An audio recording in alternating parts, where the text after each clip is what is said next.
आम्ही थकलेलो नाही. We are handsome and beautiful. अचानक पाहुणे आले तर चारी ठाव स्वयंपाक जो आहे तो त्या गृहिणीकडून इतका चमचमीत आणि इतका चविष्ट होतो ना की तिला नंतर 2 तास दिले तरी तशी चव येत नाही त्या स्वयंपाक. त्या सिंगरला माहिती आहे. आम्ही मनाला येईल ते बोलायचो, फक्त ते र त ळ क ड काहीतरी ऍड करायचो बस. त्याला नाच म्हणतायत हेच खूप आहे. तो मोमेंट हिलेरियस आहे. म्हणजे शशांक सर त्या दिवशी नव्हते, मी आणि देवा एकमेकांच्या हाताला धरून आणि हसतोय आणि तो शशांकचा तो मोमेंट वन्स मोर. नमस्कार, कलाकट्टामध्ये मी भावना शिंदे तुम्हा सगळ्यांचं मनापासून स्वागत करते. मराठीतलं पहिलं युनिवर्स घबाडकुंड 19 जूनपासून आपल्या भेटीला येते आणि सिनेमातील कमाल कास्टिंग आपल्यासोबत आहे. खूप खूप स्वागत आहे सगळ्यांचंही. कसे आहात? आणि मला माहिती आहे थोडे थकले आहात, पण कसे आहात? नाही नाही, आम्ही थकलेलो नाही.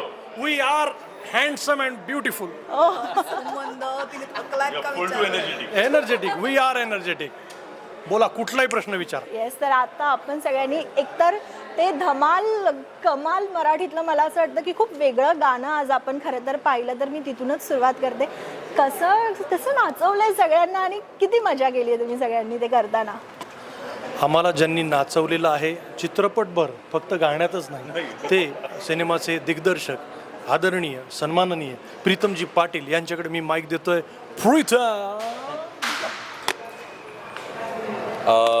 ॲक्च्युली जे गाणं होतं ते आमचं चित्रपटाचा भागच नव्हता. त्या दिवशी काही कारणास्तव शूट आमचा कॅन्सल झाला होता. तर बघ, ॲक्च्युली योगेशजी इंगडेंनी सेटच एवढा सुंदर बनवला होता की त्या सेटवर बघितल्यानंतर दरवेळेस काही ना काही सुचायचं. मग आम्ही ठरवलं का नाही गाणं करायचं. आणि मी सर्वांना म्हटलं की दादा आज आपण गाणं करूयात नंतर काय काही असतं की काय, म्हणजे काही कोरिओग्राफी असतं. नाही पाठ करा आता सर्वांनी ते पूर्ण पाठ करा. सर्वांनी काहीतरी 15 ते 20 मिनिटामध्ये पूर्ण ते पाठांतर केलं आणि त्यानंतर जे हे कमाल गाणं झालं, तर खरंच म्हणजे आम्हाला त्या घबाडमध्ये, त्या घबाडकुंडात ते घबाड सापडलं, असं ते कमालचं वेळेवर गाणं झालं. काय असतं ना, अचानक पाहुणे आले तर चारी ठाव स्वयंपाक जो आहे तो त्या गृहिणीकडून इतका चमचमीत आणि इतका चविष्ट होतो ना की तिला नंतर 2 तास दिले तरी तशी चव येत नाही त्या स्वयंपाकाला. तसं या गाण्याच्या बाबतीत झालंय की ते अचानक सुचलं आणि वो चमकदार बन गया. वाव. पण तुम्ही आजच पाहिलं का स्क्रीनवर ते गाणं आणि तुम्ही किती सरप्राईज झालात स्वतःला असं काहीतरी बघून? हो, मी तर आजच पाहिलं, कारण मी एरवी मॉनिटर पण पाहत नाही अजिबात. त्यामुळे मला कल्पनाच नसते की मी कशी दिसतीये, मी कसं काम केलंय, आजूबाजूचं कसं काय दिसतंय. माझा इतका दिग्दर्शकावर विश्वास असतो कायमच सगळ्या, की मला असं वाटतं की नाही झालं बरं तर तो सांगेल ना मला की आपण अजून एक करूयात, म्हणजे त्यात वेळ आपण नको घालवूयात. त्यामुळे मी तर अजिबात काहीच पाहिलं नव्हतं. माझ्यासाठी तर सगळंच काय म्हणतात, आज सगळंच सरप्राईज्ड आहे की मी सरप्राईज्ड आहे की अरे बापरे, हे सगळं असं दिसतंय का. आणि गाण्यातले आमचे हावभाव आणि आमचे चेहरे आणि ते आम्ही चित्रीकरण करतानाची वेळ आणि आता पाहताना ह्यात खूप फरक आहे. कारण आम्ही असे होतो रात्री असल्यामुळे, आणि ते तत्तर सुरू झालं की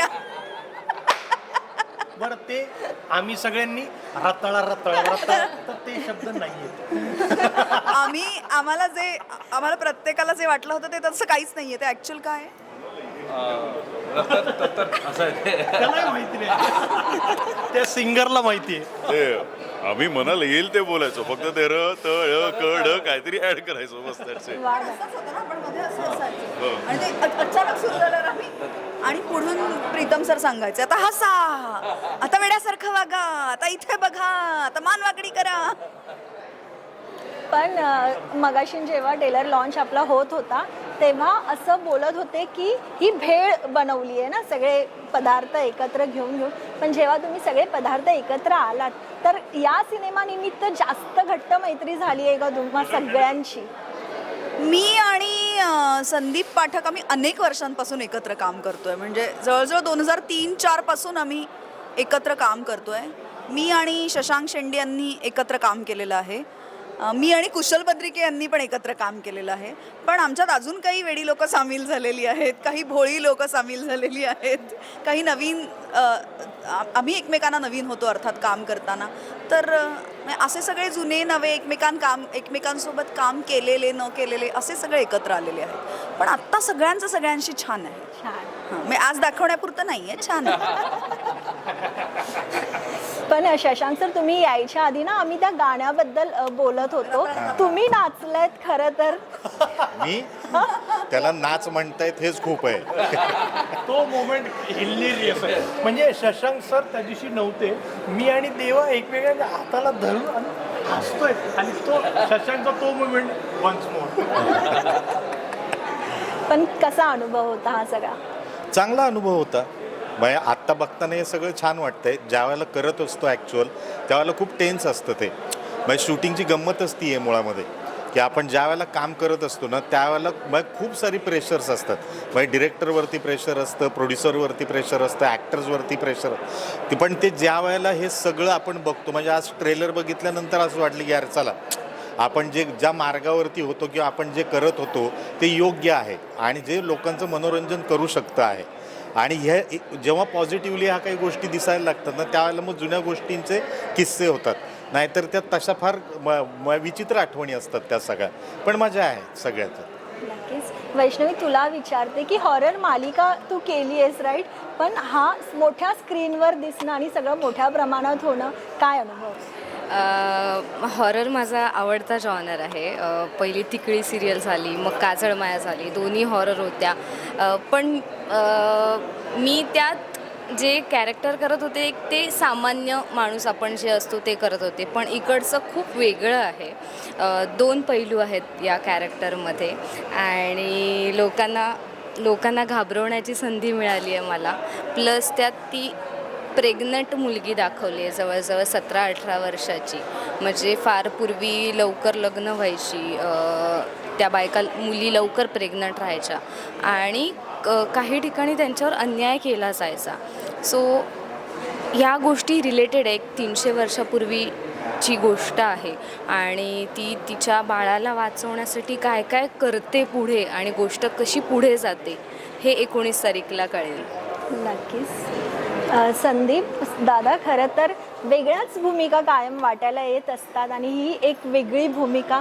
खरं तर भूमिकेची निवड तुम्ही अल्लाड पल्लाडसुद्धा होती, पण ही भूमिका कशी आली आणि एकूण अनुभव काय? नक्कीच या भूमिकेला काय ना, बॅकड्रॉप जो होता तो आल्याड पल्याडचा होताच. त्याचं बॅकग्राऊंड जे होतं ते फार पक्कं होतं की अशा पद्धतीचं कॅरेक्टर आहे.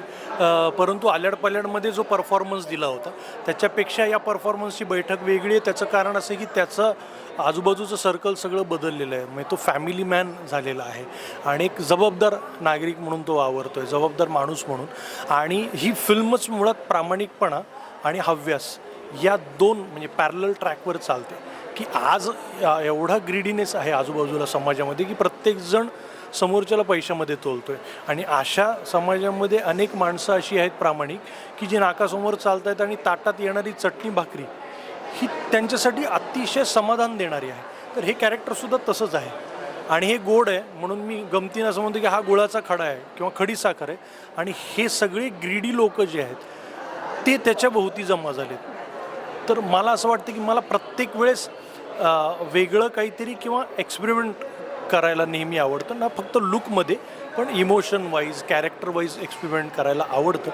आणि चित्रपट हे इतकं खोलाचं माध्यम आहे की त्याचा तळ दिसतच नाही. आम्ही नाटक करून आम्ही सगळे थिएटर करून आलेलो आहोत. त्याच्यामुळे चित्रपट माध्यम दरवेळेस आम्हाला नव्यानं उलगडतं, नव्यानं समजतं, नव्यानं उलगडतं ह्यासाठी कारण ते दिग्दर्शकाचं माध्यम असल्यामुळे दिग्दर्शक बदलला की तुमच्या शिकण्याची प्रोसेस बदलते. आज मी काही गोष्टी शिकलो, उद्या दिग्दर्शक बदलला, अच्छा हे असं आहे होय, ओके.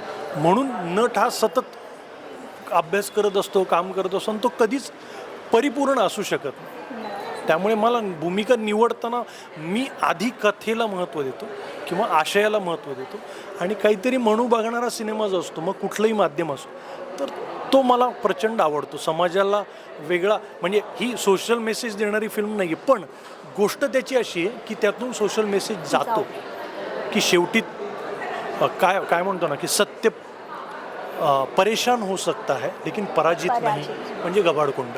वा, नक्कीच नक्कीच.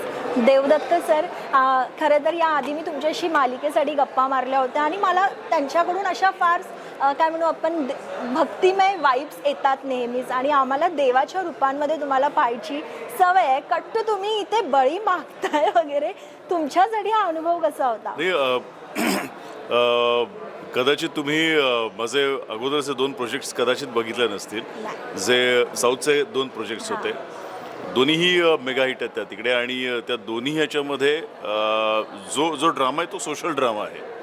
फक्त इगो वगैरे ह्या सगळ्या गोष्टींवर ते अवलंबून आहे. त्यामुळे अपार्ट फ्रॉम दैवत किंवा दैवी ह्या सगळ्या गोष्टी त्या तिकडे सोशल एक क्लायमेट त्या तिकडे आहे.